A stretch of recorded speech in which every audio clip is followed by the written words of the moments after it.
Montreal Canadiens left-hand defenseman potential trade targets. I'm going to give you my ideas for potential trade targets that Bergie may be interested in, and my proposals as well.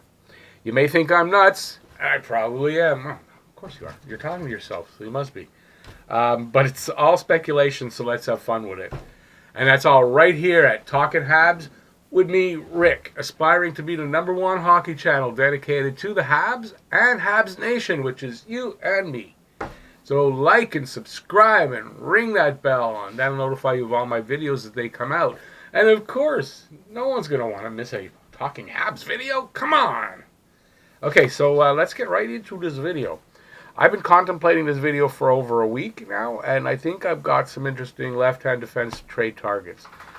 Although only one is a guy that hasn't been mentioned before on various videos that I've seen. So let's take a look. I'm also going to give trade proposals as well. So this is all speculation. Let's remember that. I feel I should remind everybody of that, of course, so I don't get all this hate, these hateful comments. I don't get a lot of hateful comments at all, actually, so I'm just having fun. But all in all, I think they are solid players that could help this team into the playoffs next season. Let me know what you guys think of my proposals, and give me any ideas of your own and any changes you'd make to mine in the comment section below, of course. I read them all. First up is Mike Matheson of the Panthers. He's a left-hand defenseman, of course.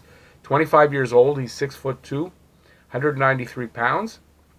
He had 8 goals, 19 assists for 27 points last season. He is a Montreal native, which is nice.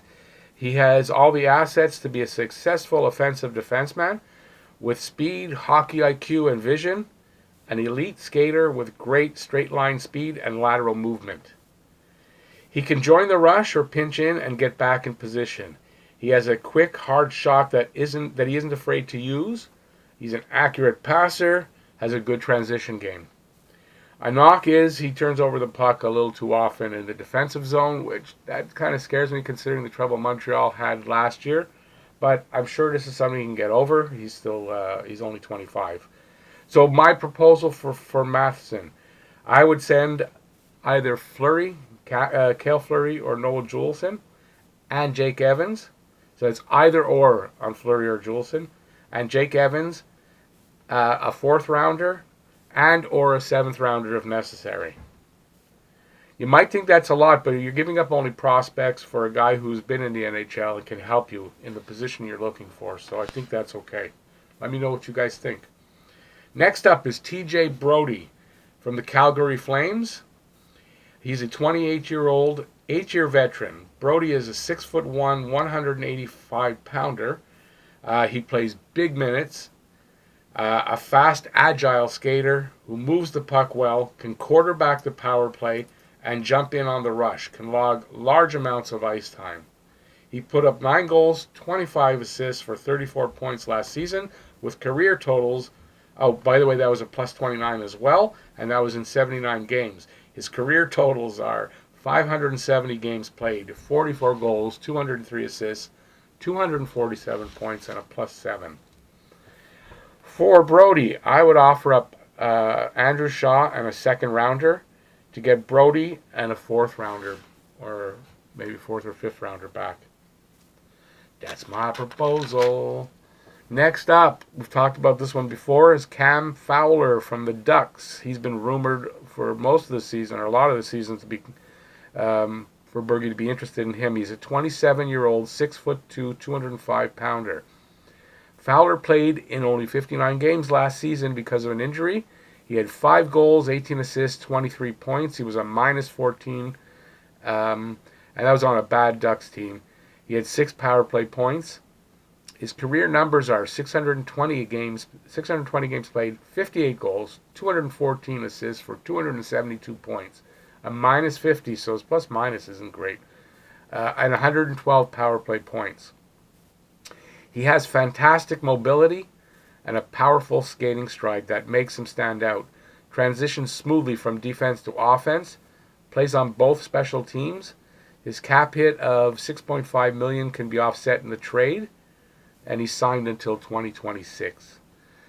Now, for Fowler, I would send Drouin, Brook or Juleson, and maybe a pick if necessary. Fowler makes $1 million more than Drouin, so he kind of adds on top. But we have the cap room, so it saves a little room for the Ducks, and you send them back a prospect defenseman and maybe a pick. Works for me, don't know if it works for them. Next up is a guy I've been talking about a lot, Shane Gostisbehere, Philadelphia Flyers. He's a 26-year-old, 5'11", 180-pound defenseman.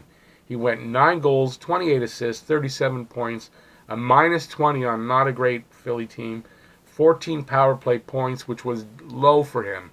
I think the year before he had 33. In 78 games played, he did that. Career numbers of 298 games played, 46 goals, 141 assists, 187 points, a -25, and 92 of those points were on the power play, which that's something I like. I don't like his plus-minus numbers. For me, Ghost is the best suited to fill the role of top 2D, pairing with Weber. Ghost took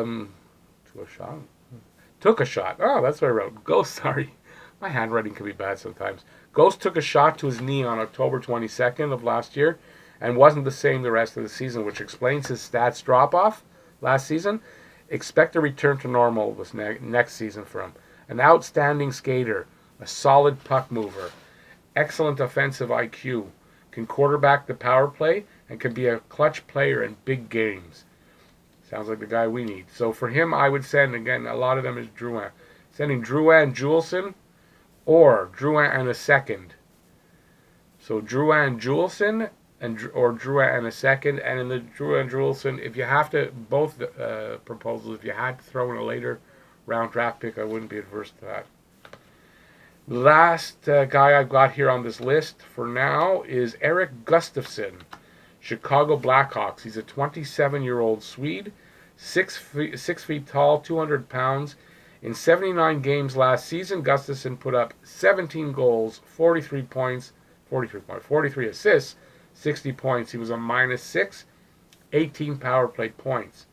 In his career, he has 155 games played, 22 goals, 68 assists, 90 points, +6, and 23 power play points. Gustafson is a quality puck mover, can play big minutes, can quarterback a power play, good vision, and an edge to his game. Needs to work on his defensive game, but makes up for it with his offense. So I'm not sure which direction Bergey's going to go in a search for a top 4 D-man. He may be looking in Europe or Russia more than for a trading partner. But if he's looking to go the trade route, I think these guys are good options to pursue. I'm sure there's other ones out there, but these are the guys I pulled out. Let me know what you think about these guys or anyone you have in mind in the comment section below. Like, subscribe, and ring that bell. That'll notify you of all my videos as they come out. And thanks for watching, as always. Check out these 2 videos I'm going to put up here. I hope you like them. I'll try to pick something good. I don't know, I haven't decided yet. And I'll see you guys next time. And that's right here at Talking Habs. Have a Blue Blanc Rouge day. Bye-bye, everyone.